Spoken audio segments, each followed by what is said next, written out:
And then there was this whole thing about the shopping cart and this chicken, and I was like, I wasn't even in this store 2 minutes ago, and I didn't have a shopping cart when I walked in the first place. That's just asking for me to fall into their consumerist trap by making it easy for me to collect everything. Well, yes, I was in the consumerist trap, but intentionally in the consumerist trap. Like, I needed specific things, and I wasn't about to be baited into buying more than I needed to. I don't have the greatest upper arm skills for carrying bulky, weird shaped things, so by making myself have to carry everything, not only am I saving my money and my time, but I'm also developing important survival skills. You don't know what the apocalypse could look like. What if there are no shopping carts in the future? Maybe my ability to carry all my stuff makes me able to get in and out before all the evil hybrid monsters of our scientists' own creation will be a valuable asset. See? Now you're getting it. Anyway, enough about me and the reasons I can no longer be trusted to go out into public by myself, because the whole wearing headphones thing doesn't work, and not wearing them means that people just want to talk to me, and I'm getting off track again. You could always stop me, like, I don't mind rambling and stuff if you want a distraction, but I mean, I'm happy to listen to you vent. I'm not happy per se, but because I don't want you to be upset and needing to vent, but I am content with being able to help you, and that doesn't sound right. You could stop laughing at me. We just covered my last public disaster. You knew what you were getting into. But anyway, I'm off track again. The point was, I'm here if you would want to talk about it. You don't have to talk about it. What do you want to do instead? Well, sure, here. Let me find one of my ducks. How about this one? Great.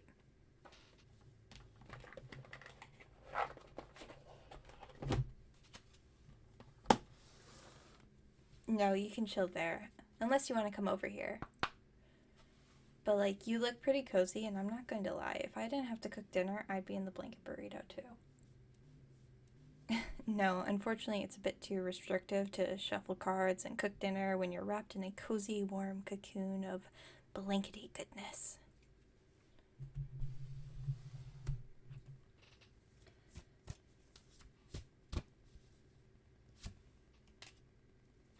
Let's see. Your cards are... Don't make fun of me. I can sing if I want to. Who said there's no singing in tarot? Well, the back of the deck is the King of Cups, who's like the ultimate chilled vibes.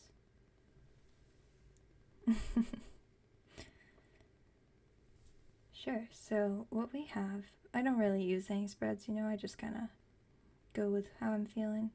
So I just laid out these 6 cards, and we're starting with the 9 of Wands in reverse, followed by the Page of Wands in reverse, the 4 of Pentacles, 7 of Wands, 2 of Pentacles in reverse, and then the Magician in reverse.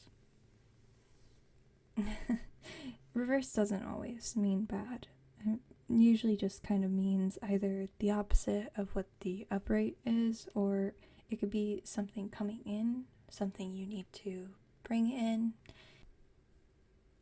for a rough day to get out of this spiral of anxiety or putting yourself down. You don't want to let your roads lead back to the things making you anxious and keeping you up. You don't want to hold so tightly on to things that you can't go down the path that you want, that you can't climb out the window like this dude is ignoring in the card. It's also not all or nothing, I think, is what this is saying, that you don't have to accept those thoughts, those dreams, those worries. You are not making those come true per se,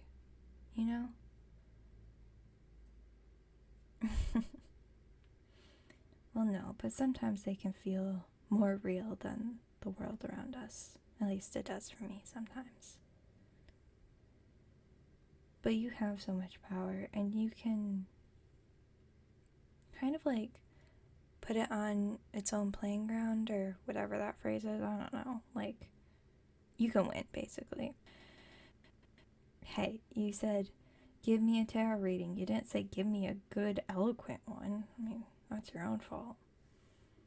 I don't know, I kind of just want to flip the magician up, right? Because I feel like it came in upside down because you want to. The world wants you to, I don't know. Point is, for rough days, it can be good to remember everything that you have at your disposal to make the day better. And remember that you are so protected on your path, whether or not you see it.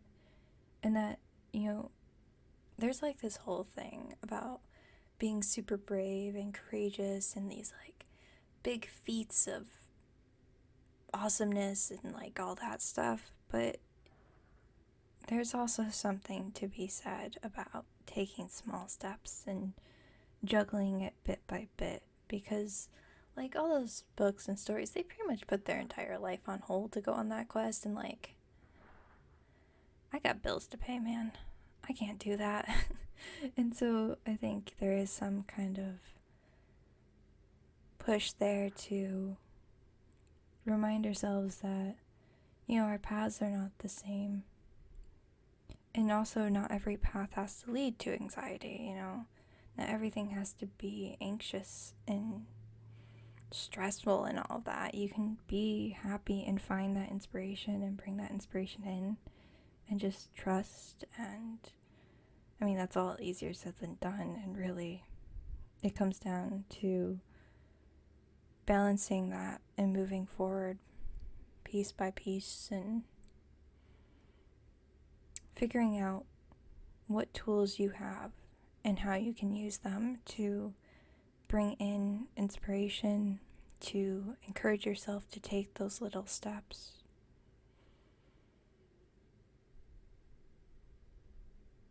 Yeah. Do you want me to shuffle more cards? Fair enough, fair enough.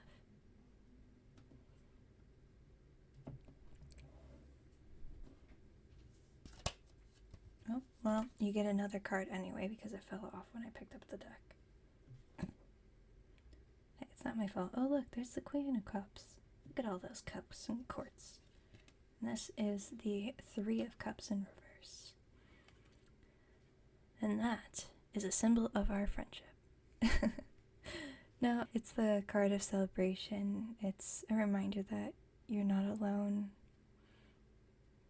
That, anytime you can celebrate and be with people. I think it's also like a, hey, cheer up, you're doing a great job from the universe, So, well, it might have been a rough day today. At least you didn't have the chicken in the shopping cart. And at least you're hanging out with me in the giant blanket cocoon, and there's food on the way, and, things are pretty good. And that's not to say that you necessarily feel good, but there's lots to celebrate and lots of friends around you, seen and unseen.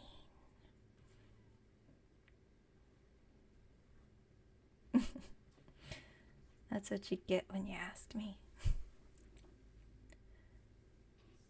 How are you feeling?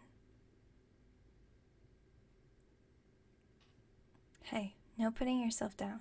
You can't just jump from negative straight into sugar-spiked joy in a few minutes. And honestly, that's probably for the best.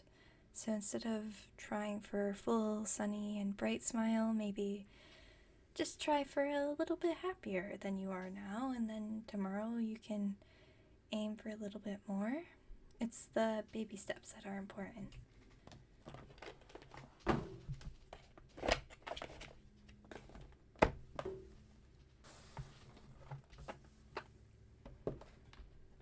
You know what?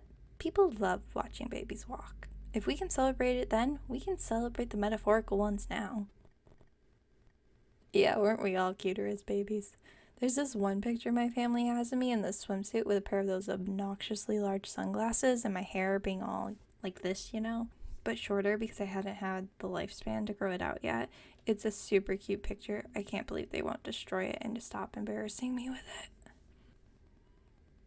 No, I'm not going to show it to you.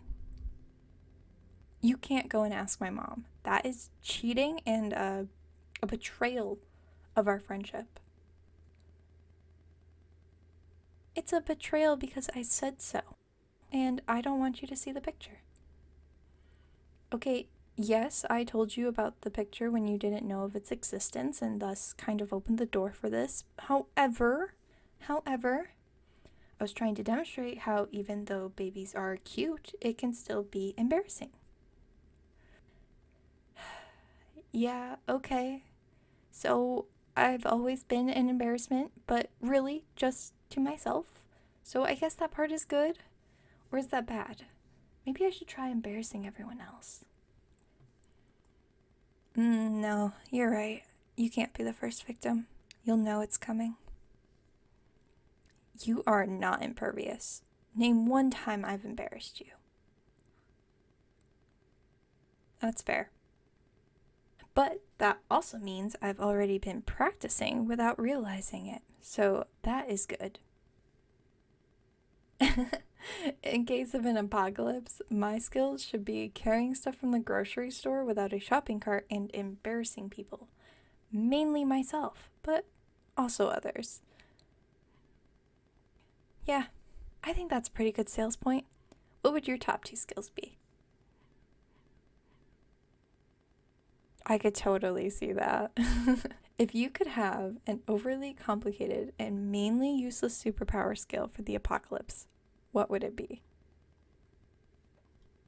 You could also do rare encyclopedic knowledge on a subset area of interest, but every day it's a different area of interest, so they never know if it'll be something useful or like the most useless pieces of information they don't care about while trying to survive the radioactive waves striking through the city. The apocalypse could go many ways, my friend. I tried to be prepared. I would do. Probably like I'm really good at planning, but only Rube Goldberg machine type planning where it's just overly complicated and would take forever to construct. But if we construct it, then it'd work flawlessly. So, like, really cool and great entertainment for an apocalypse, but entirely impractical. Oh, I agree completely. We'd both be goners. But then I wouldn't have to worry about embarrassing myself in front of other people either. Oh, there's the oven. Ugh. Guess that means I actually have to get up and pull it out, but dinner is almost ready, so there's that. You're gonna have to leave the blankets to eat it. If you leave the blankets, I'll give you food and a hug.